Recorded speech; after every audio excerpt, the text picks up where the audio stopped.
రాష్ట్రంలో ఇప్పటికే అనేక ప్రాంతాలలో వర్షాలు దంచి కొడుతుండగా తాజాగా మరొక హెచ్చరిక చేసింది వాతావరణ శాఖ.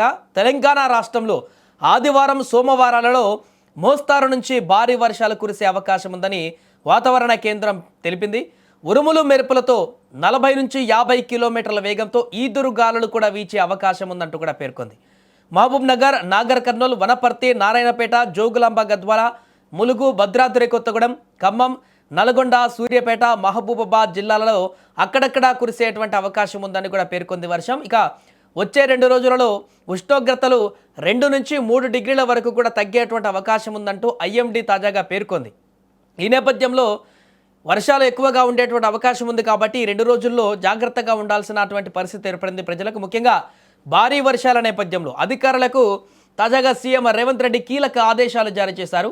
హైదరాబాద్ కోర్ అర్బన్ రీజియన్ పరిధిలోని హై అలర్ట్గా ఉండాలంటూ ఉన్నతాధికారులకు ఆదేశించారు. పోలీస్, ట్రాఫిక్, మున్సిపల్, హైడ్రా, విద్యుత్, వాటర్ బోర్డు, ఇతర సంబంధిత శాఖలు సమన్వయంతో పనిచేయాలని సూచించారు. Chief secretary, DGP, cure, special CS సహా సీనియర్ అధికారులందరితో యుద్ధ ప్రాతిపాదికన సమీక్షించి చర్యలు చేపట్టాలన్నారు.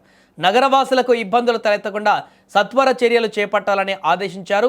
రెయిన్ ఫోర్కాస్టింగ్ ఆధారంగా రోడ్లపైన నీరు నిలిచేటువంటి ప్రాంతాలు, సమస్యాత్మక ప్రాంతాలలో ముందస్తుగా టీమ్స్ మోహరించాలని సీఎం రేవంత్ రెడ్డి సూచించారు. హైదరాబాద్ మహానగరంలో గాలివానల నేపథ్యంలో హైడ్రా బైక్ టీములు కూడా ఇప్పుడు భరోసా ఇస్తున్నాయి, అప్రమత్తమయ్యాయి. హైడ్రా డిఆర్ఎఫ్ వాహనాలు వెళ్లేందుకు, అంటే కొన్ని ఇరుకు గలీలు ఉంటాయి కాబట్టి అక్కడికి వెళ్లేందుకు అవకాశం ఉండదు కాబట్టి పెద్ద వెహికల్స్, అలాంటి పరిస్థితుల్లో ఈ బైక్ టీమ్స్ సహాయంతో సహాయక చర్యలు చేపడతారు. హైడ్రా పోలీస్ స్టేషన్ ప్రారంభోత్సవంలో భాగంగా బైక్ టీంలను అప్పుడు ప్రారంభించారు. మొత్తం 20 బైకులను డిఆర్ఎఫ్ వాహనాల చెంతనే అందుబాటులో ఉంచుతున్నారు. మొత్తం 60 నుంచి 24 గంటల పాటు 60 మంది 24 గంటల పాటు 3 షిఫ్టుల్లో ఇవి ఇప్పుడు పనిచేస్తున్నాయి.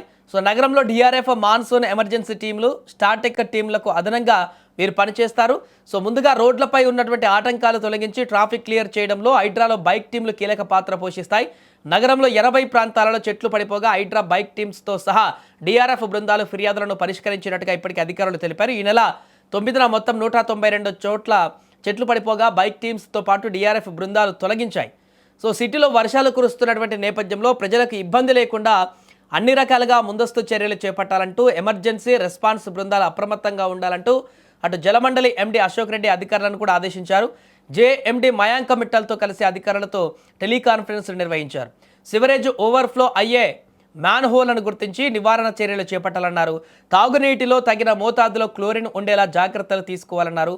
వాటర్ హాట్ స్పాట్లను గుర్తించి జాగ్రత్తలు తీసుకోవాలన్నారు. మ్యాన్ హోల్స్కు సేఫ్టీ గ్రిల్స్ బిగింపు, ప్రమాదకర మ్యాన్ హోల్స్ వద్ద రెడ్ ఫ్లాగ్స్, సూచిక బోర్డులు ఏర్పాటు చేయాలన్నారు.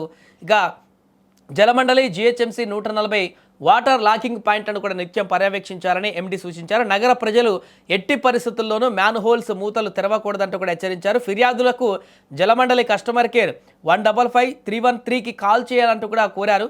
ఏదేమైనా రాష్ట్ర వ్యాప్తంగా ఇప్పుడు భారీ వర్షాలు కురుస్తాయనేటువంటి హెచ్చరికల నేపథ్యంలో వాతావరణ శాఖ నుంచి అందరూ కూడా అప్రమత్తమయ్యారు. రాష్ట్రంలో ఉన్నటువంటి ముఖ్యమంత్రి స్థాయి నుంచి మంత్రులు కింది వాళ్ళందరూ కూడా అధికారులతో నిరంతరం సమీక్షలు చేస్తూ ఎక్కడ ఎలాంటి ఇబ్బంది లేకుండా, ముఖ్యంగా హైదరాబాద్ పట్టణంలో, నగరంలో ఎలాంటి పరిస్థితి వస్తుందో మనందరికీ తెలిసిందే. వర్షం వచ్చినప్పుడు, హెవీ వర్షం వచ్చినప్పుడు మొన్న కురిసినటువంటి ఒక వర్షానికే భారీగా ట్రాఫిక్ స్తంభించి మెట్రోలు ఇరికిరికి అయిపోయినటువంటి పరిస్థితి ఉంది. కాబట్టి మరలా అలాంటి పరిస్థితి ఏర్పడకుండా ఎప్పటికప్పుడు క్లియరెన్స్ చేసేందుకు, వాటర్ స్టోరేజ్ ఉంటే క్లియర్ చేసేందుకు, ఎక్కడైనా చెట్లు కూలిపోయినా క్లియర్ చేసేందుకు, భారీ వర్షాలు వచ్చేటువంటి ముప్పు ఉంది కాబట్టి దానిని తట్టుకొని ఎలాంటి ఇబ్బంది లేకుండా జనజీవనానికి అవస్థలు పడకుండా చేసేందుకైతే ఇప్పుడు తెలంగాణ ప్రభుత్వం అన్ని రకాల చర్యలు తీసుకోవడానికి సిద్ధమైపోయింది.